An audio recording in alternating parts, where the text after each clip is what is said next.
Hello CUET UG and PGs friends. तो कैसे हैं आप लोग? आई होप कि आप लोग अच्छे होंगे। जैसा कि आप लोग को पता है कि आप लोग की AKTU काउंसलिंग की सीट अलॉटमेंट रिजल्ट राउंड 3 का आने वाला था 5 नवंबर 2022 को शाम के 6 बजे, लेकिन अभी 6 नहीं बजे हैं। पर आप लोग का जो सीट अलॉटमेंट रिजल्ट है वो अनाउंस कर दिया गया है। जी हाँ, आप बिल्कुल सही सुन रहे हैं, आप लोग का सीट अलॉटमेंट रिजल्ट यहाँ पर अनाउंस कर दिया गया है। जैसा कि आपको दिख रहा है, मैं आप लोग को दिखाना चाहूँगा। तो आप लोग यहाँ पे देख सकते हैं CUET यूजी के लिए आप देख सकते हैं view round 3 seat allotment allocation result, और आप लोग CUET पीजी का भी देख सकते हैं। यहाँ पे राउंड 3 का सीट एलोकेशन रिजल्ट आ गया है। मैं आपको ओपन करके दिखाना चाहूँगा कि आप लोग का जो सीट अलॉटमेंट रिजल्ट है वो किस टाइप का दिख रहा है। तो मैं आप लोग को ओपन करके एक बार दिखाऊँगा जरूर।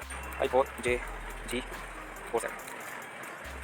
तो यहाँ पे जो है कि यहाँ पे खुल चुकी है पूरी की पूरी आईडी हमारे कैंडिडेट की, जो कि एक कैंडिडेट हैं जिनका कि हमारा राउंड 3 में सीट अलॉटमेंट हो चुका है। वैसे तो इनका सीट अलॉटमेंट राउंड 2 में हो गया था और इन्होंने फ्रीज भी कर दिया था, लेकिन राउंड 3 में भी रिजल्ट आता है क्योंकि कैटेगरी चेंज होने की संभावना होती है, इसलिए राउंड 3 का भी रिजल्ट आता है। तो यहाँ पे आप लोग देख सकते हैं, यहाँ पे जो है कि कुछ इंस्ट्रक्शन हमें दिखाए गए हैं, इसे हम बाद में देखेंगे। सबसे पहले हम यहाँ पे रिजल्ट देखने की कोशिश करते हैं। तो हम लोग यहाँ पे रिजल्ट देखने की कोशिश करते हैं। यहाँ पे आप लोग को दिख रहा है सीट अलॉटमेंट रिजल्ट, तो इस पर हम लोग क्लिक करते हैं और क्लिक करते हैं यहाँ पे ओपन हो जाता है हम लोग के कैंडिडेट का सीट अलॉटमेंट रिजल्ट। तो यहाँ पे हम लोग जैसे ही इस पर क्लिक करते हैं तो यहाँ पे हमें देखने को मिलता है सीट अलॉटमेंट रिजल्ट, जिसमें कि इन्हें क्या अलॉट हुआ है वो आप लोग देख सकते हैं। यहाँ पे आप लोग को दिख रहा है अलॉटेड ऑप्शन। तो यहाँ पे आप लोग देख सकते हैं राउंड नंबर 3 में इनको अलॉट हो चुका है department of pharmacy AKTU Lucknow, और इनका ऑल इंडिया रैंक 3171 है। और इनका जो है कि यहाँ पे अलॉटेड कोटा ऑल इंडिया है, और इनकी जो अलॉटेड कैटेगरी है वो है ओपन, और इनका both male and female seat है। तो ये आप लोग देख चुके हैं, और आप लोग को जो है कि यहाँ पे मैंने रिजल्ट दिखा चुका है इनका।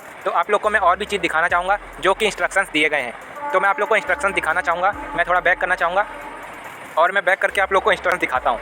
तो यहाँ पे आप लोग देख रहे हैं ये क्या यहाँ पे इंस्ट्रक्शन दिया गया है। कुछ यहाँ पे लिखा गया है, dear candidate, seat allotment result of round 3 is declared, kindly view the seat allotment result, read instructions very carefully, proceed accordingly. तो यहाँ पे आप लोग को, अगर आपको पहले टाइम सीट अलॉटमेंट हुआ है तो आप लोग अपने कैटेगरी के हिसाब से अपनी फ़ी पे कर दीजिएगा सीट एक्सेप्टेंस वाली। या तो आप लोग को 12,000 पे करने होंगे या तो आपको 20,000 पे करने होंगे। फिर हम यहाँ पे देखते हैं तो यहाँ पे एक नोट लिखा है जिसमें कि ये बताया गया है कि अगर आप लोग अपनी सीट एक्सेप्टेंस फ़ी को पे नहीं करते हैं तो आप लोग आगे के सब्सिक्वेंट राउंड में पार्टिसिपेट नहीं कर पाएंगे और आपकी अलॉटेड सीट को भी कैंसिल कर दिया जाएगा। इस बात का ध्यान रखिएगा। और यहाँ पे लिखा है फिजिकल रिपोर्टिंग के लिए। तो फिजिकल रिपोर्टिंग की आपको यहाँ पे मैं आपको बता दूँ कि डेट अब चेंज हो चुकी है। आप लोग की जो डेट है वो 9 नवंबर से 10 नवंबर कर दी गई है, और आप लोग की पहले जो डेट थी वो थी 7 नवंबर से 9 नवंबर, लेकिन उसे चेंज कर दिया गया है जैसा कि आपको स्क्रीन पर दिख रहा होगा।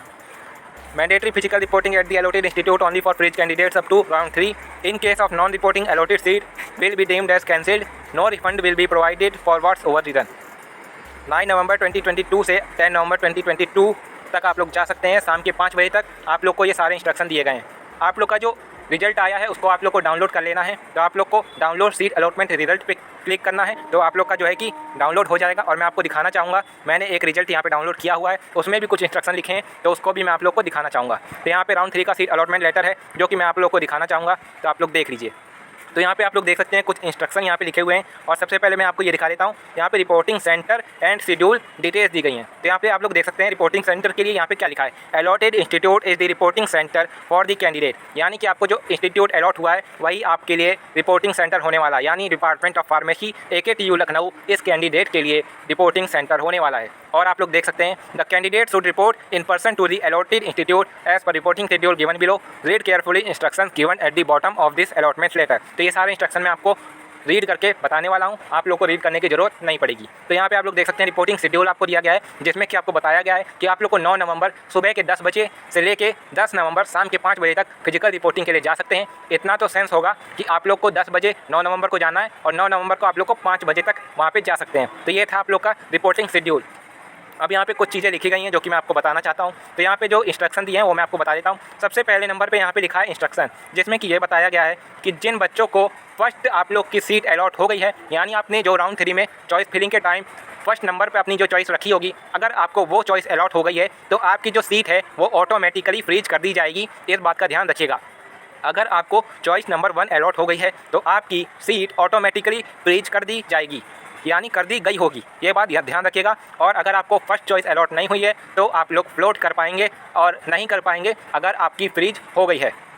ठीक है। तो यहाँ पे आपको सेकंड नंबर पे क्या लिखा है, for physical reporting candidate is required to produce all the relevant document. मैं आपको साफ सीधी बात बता देता हूँ, आप लोग को फिजिकल रिपोर्टिंग में जाना है तो आपके पास दो चीज़ें तो जरूर होनी चाहिए। सबसे पहले आपके सारे इंपॉर्टेंट डॉक्यूमेंट, उनकी फोटोकॉपीज़ भी 4 से 5 होनी चाहिए, हर एक डॉक्यूमेंट की ओरिजिनल डॉक्यूमेंट भी होने चाहिए। और आप लोग को जो है कि एडमिशन फ़ी भी लेके जानी है, आपकी इंस्टीट्यूट की जितनी भी आप लोग की एडमिशन फ़ी लग रही है वो आपको लेके जानी है। और आप लोग को लेके जाना है क्या, अपना दिमाग, अपने दिमाग को लेके जाइएगा जरूर, क्योंकि वहाँ पे दिमाग से ही आपको काम करना होगा। ठीक है, तो ये 3 चीज़ें आपको जरूर लेके जानी है। तो यहाँ पे ये हो गया। फिर आते हैं हम थर्ड नंबर पे, for physical reporting candidate is required to report full amount of fee. ये सब मैं आपको बता चुका हूँ, ये सब आपको जानने की जरूरत नहीं है। और यहाँ पे मैं आपको बता चुका हूँ कि जो कैंडिडेट राउंड 3 में चॉइस फिलिंग किया था और उसको उसकी चॉइस नंबर 1 मिल गई है तो उसे अब फ्लोट करने का ऑप्शन नहीं मिलेगा, उसकी सीट ऑटोमेटिकली फ्रीज कर दी गई है। और अगर आपको सेकंड चॉइस अलॉट हुई है तो आपको फ्लोट करने का ऑप्शन मिलेगा, आप राउंड 4 में पार्टिसिपेट भी कर पाएंगे। ये बात ध्यान रखिएगा। और यहाँ पे हम देख लेते हैं, ठीक है, ये बात हो गई। अब हम यहाँ पे देखते हैं और क्या लिखा है। तो यहाँ पे लिखा है द सीट एक्सेप्टेंस फ़ी। तो ये बात ध्यान रखिएगा कि आप लोग की जो सीट एक्सेप्टेंस फ़ी आपने पे की है 20,000 या फिर 12,000 रुपीज़, तो उनको आपको माइनस करना होगा आपकी एडमिशन फ़ी जो कि आपके इंस्टीट्यूट में लग रही है उससे। मान लीजिए कि आप लोग की जो एडमिशन फ़ी है वो है 1 लाख, और 1 लाख है तो आप लोग को उसमें से 20,000 माइनस करने हैं, क्योंकि आपने 20,000 सीट एक्सेप्टेंस फ़ी पे की थी इसलिए। और जब आप माइनस कर देंगे तो बचेंगे 80,000, और 80,000 आपको एडमिशन फ़ी में पे करने पड़ेंगे। तो ये था आप लोग का पूरा एडमिशन फ़ी का मशवरा जो कि मैंने आपको बता दिया।